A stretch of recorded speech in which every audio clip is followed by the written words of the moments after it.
Hello there friends, welcome back to another episode of Generation Tech. My name is Alan. You've reached the Star Wars lore channel that asks all the questions that literally no one is asking, and that's because I do not have professional management to advise me. Probably should get that. But anyway, because I don't have that, let's talk about something that is a little bit ridiculous, and that is Jeffrey Epstein's island. It is all over the news, and believe it or not, there's actually like a Star Wars version of the island, except it's not an island, it's kind of like a moon. Let's take a look. The reading material for this video is the excellent Darth Plagueis novel by James Luceno, perhaps the most important Legends novel in the expanded universe, and one I heavily reference because of all the very interesting stories it tells. A lot of the content here I think will be eventually canonized and is a part of my own personal headcanon. The novel focuses heavily on the life of Darth Plagueis, who was Darth Sidious's master.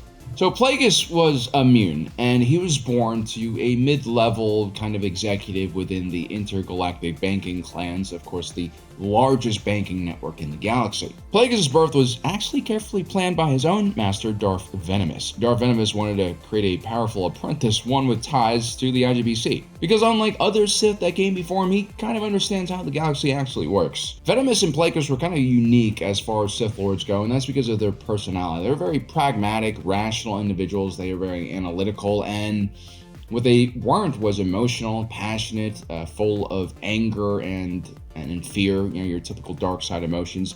They kind of resisted those things, and that made them extremely deadly. And so unlike the old Republic Sith, who were always focused on building large fleets and creating Sith Force monstrosities, these two were interested in how the galaxy actually worked and where the real power centers were. As students of history, these two quickly realized that when you attack the Republic from the outside with a fleet and an army, you will trigger the Republic's antibodies. They're very potent antibodies in the form of the Jedi, the military force. The entire civilian populace will basically drop what they're doing eventually, and the Republic will leverage its massive economic and industrial might and crush the Sith, as has happened on many occasions during the Old Republic. Plagueis and Venomous' strategy was simple: infiltrate the institutions that actually run the Republic, the political system and financial network, and you can take over the Republic through legitimate means and never trigger any defense systems until it's too late. Classic viral antigenic drift. And so, instead of collecting armies and vassals, Plagueis and Venomous collected assets, properties, resources, government officials, and labubus.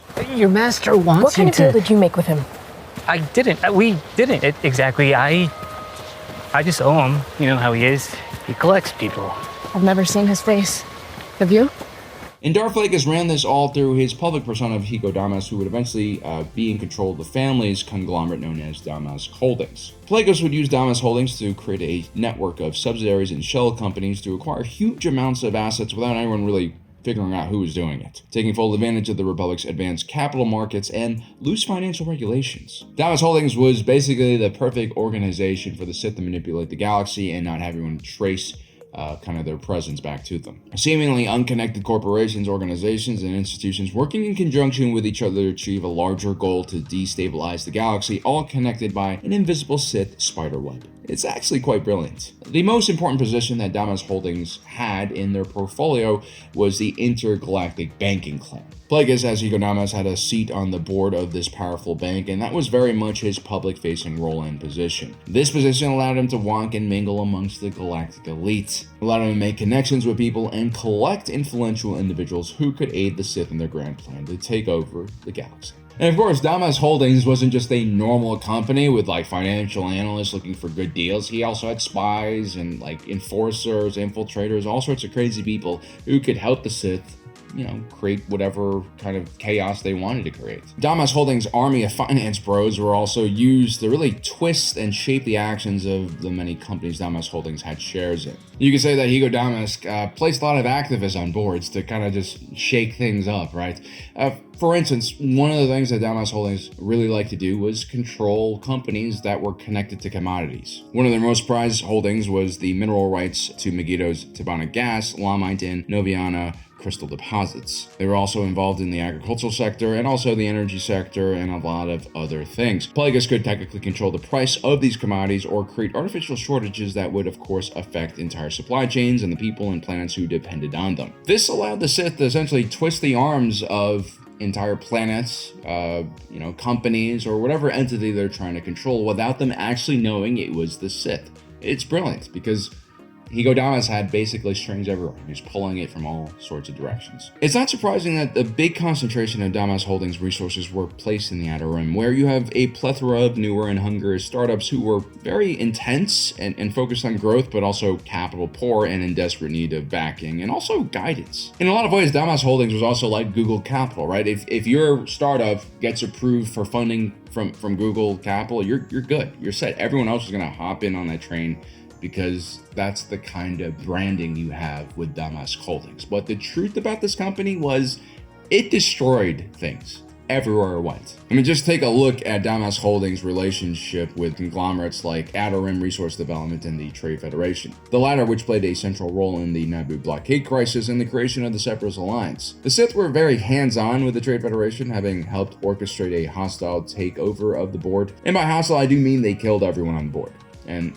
replaced them with Newt Gunray and his Nemodian thugs. Now, sometimes in real life, like VC companies, when they provide capital for a startup, if they're smart, they also provide other services, right? They will help give them consultation, help connect them with other people who might have money for their business. And also there's like direct mentorship of the founder so that they can understand how to expand their company into a larger size, right? A lot of these founders might really have a good small business model, but when you're playing at those larger levels, you do need someone who's more experienced. And this is what I think a lot of companies thought Damask Holdings would do for them. There was a lot of hands-on kind of interaction between Damask and a lot of these corporate leaders. For instance, Newt Gunray was basically being briefed by Darth Plagueis on a regular basis. But of course, instead of leading the Trade Federation to economic success, they gutted this massive transport conglomerate to further create tension in the Outer Rim. Individuals like Viceroy Newt Gunray played a very special and important role in the Sith Grand Plan, and as such, he was a part of Darth Plagueis' inner circle of elites, his most prized possessions. These were individuals who were basically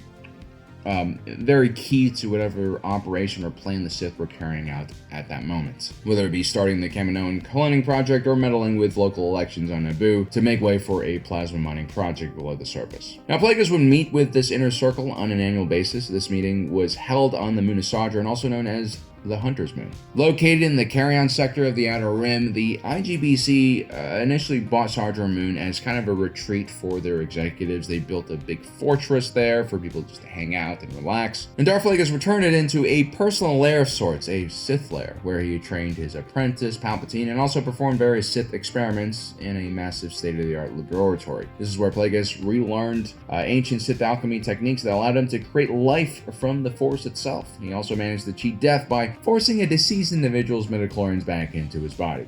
Shortly after this breakthrough, Plagueis found his connection to the Force weakening. He believed that the cosmic force was cutting him off. It's like that time I found an infinite money glitch trading and then the market makers found me and cut me off. Toxic flow or something. Anyway, Plagueis customized this moon to serve the needs of the Grand Plan, and the annual meeting, also known as the Gathering, was actually designed to bring the most powerful people in the galaxy together so that the Sith could manipulate and twist their actions to benefit them. Of course, these individuals thought it was the other way around, right? I mean, you're targeting egotistical idiots, basically, who think that they're great and powerful, and, that provides an opportunity for the Sith to really turn the tables on them. It should be mentioned that Damask's father, Car Damask, had started the tradition of the Sojourn meeting, and, at least back then, there was a little more legitimacy to this meeting. I mean, for instance, it was at one of the Sojourn meetings that the galactic credit standard had been set. At another meeting, a group of powerful individuals chose the next chancellor for the Republic. It was a Valorum. It was way before Finnis. That was probably a cousin or an uncle or some kind. And also the restructuring for the Trade Federation Executive Board, also done on Sojourn. And so it was basically backroom deals for elites, somewhat like a mixture between the World Economic Forum and Bohemian Grove. As much as I don't like Alex Jones, you gotta give him credit occasionally for stumbling upon secret meetings like this. Although his, fascination with the occult and gay frogs usually blinds him from what actually is happening. But anyway, there was a lot of legitimacy to this Sojourn meeting, at least back when Car Damask was holding it. A lot of powerful people knew that if you attended this meeting, you got to influence galactic events. And that was really appealing to the elite who honestly could buy almost anything they wanted in the world except for a seat at the table. An example of the type of individuals invited to these meetings were industrialists and business leaders like Newt Gunray. You also had leadership from the IGBC, the Commerce Guild, Techno Union. You also had criminal financiers. The Hutt clans were frequent attendees, as were the Black Suns. And of course, you also had important senators, local governors and rulers, monarchs, people like that. There are also one-off invitations, like to the head of a Yunchuri warband. These Yunchuri were mildly intelligent and extremely violent reptile aliens who the Sith tried to use to kill the Jedi. The Yunchuri proved to be too violent and stupid to control, which of course led to the Sith commissioning the clone army to fulfill that same purpose: killing the Jedi. Actually, if you briefly glance at the client list of the Gathering, which totally is a real thing and does exist, you will find most of the founding members of the Confederacy on that list. The Confederacy of Invented Systems, not the other Confederacy. And most of these individuals Plagueis had already personally developed connections with. Sometimes he even gifted these business opportunities and connections to other powerful individuals. For instance, Higo Damask's biggest rival in the IGBC, Chairman Porce Tonith, who represented the Old Guard, was given inside information about investing in the Outer Rim and trans-Perlemian shipping prior to major legislation that created more competition in the Outer Rim against the Trade Federation's monopoly. This shows us Higo Damask's ability to control himself, right? He's not driven by his ego or his personal relationships with people. He hated Chairman Tonith, yet he still understood the importance of keeping him on his good side. By not maintaining that hostile relationship with the Mun and inviting him to these gatherings, Plagueis was able to quietly take over the IGBC and push out the more conservative voices who were focused on continuity and sustainable growth. Plagueis, on the other hand, well, he wanted revolution. And so there was a subtle change to how Car Damask created the Sojourn meetings to how Higo Damask did. Well, actually, it wasn't so subtle. I mean, the thing that these meetings went from relaxation and like casual business discussions to just complete chaos and debauchery and darkness. Alex Jones would love to cover this. Plagueis used every tool he had to create an environment where he could manipulate the individuals at the Gathering to bend to his will. Everything from the exotic flora and dangerous fauna he stocked the Moon with for hunting expeditions, to the scantily dressed Twi'leks and Thelan dancers that entertained the crowd, to the free-flowing spice and massive bonfires were designed to tap into the more primal nature of these respected and powerful leaders. Plagueis even designed very primitive housing for these elites to live in. These housing units using names like Nest or Cave. And again, this was designed to get these very spoiled and pampered individuals more in touch with their primitive nature, their animal spirits, right? The attendees were then separated into groups, and during the day, they set out on elaborate hunts. Even the vegans and vegetarians participated out of pressure, and at the end of the night, each group displayed their catches in the most visceral and bloody way. And at midnight, there were usually theatrical performances that essentially ridiculed the founding principles of the Galactic Republic. Anti-slavery, rights of sentience, democracy, good stuff like that. Subversive and cynical kind of content designed to make degenerate politicians feel more comfortable about their own corruption and abuse. There will also be parodies of prominent, senators who the politicians at the Gathering didn't like. Again, we're trying to normalize just kind of immorality and cruel behavior.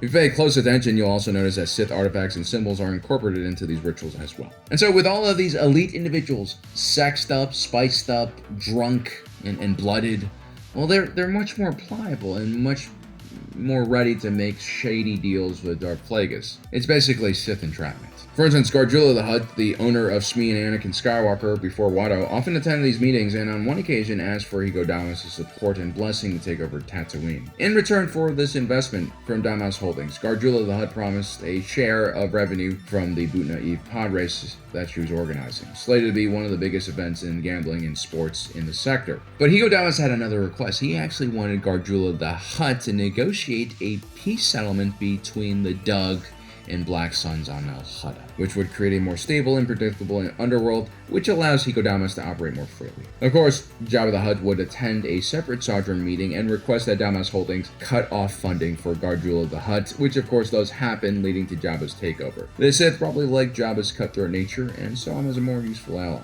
Again, this is just a little taste of what the Darth Plagueis novels gives you. It's an immensely interesting novel for those who want to take a peek at the political and economic workings of the Sith Grand Plan. It's very fascinating, it's very conspiratorial, and I think it really fits the media environment and interests of today's audiences. Although, a little PSA, guys, I do have to say, please be careful. The majority of conspiracy theories you do hear on the internet or out in the wild are just from misinformed, paranoid individuals, sometimes malicious individuals. A lot of these conspiracies might even be, potentially controlled opposition tactics used by intelligence agencies to mislead us from what they're actually doing. Also, in general, don't trust YouTubers or influencers whose channels are just focused on conspiracies, because the way the algorithms work on these social media networks is that, there's incentive to entertain and not necessarily go after the truth, which is important when you're talking about conspiracies. This is why I like dealing with Star Wars. There's a lot less pressure for accuracy.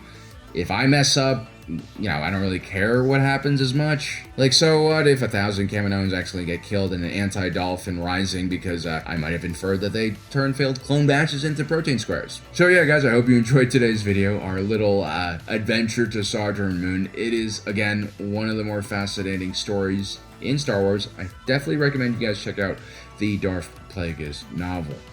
As usual, don't forget to subscribe and hit that notification button down below so you don't miss out on the rest of our awesome content. And yeah, my name is Alan, reminding you that my allegiance is to the Republic, to democracy.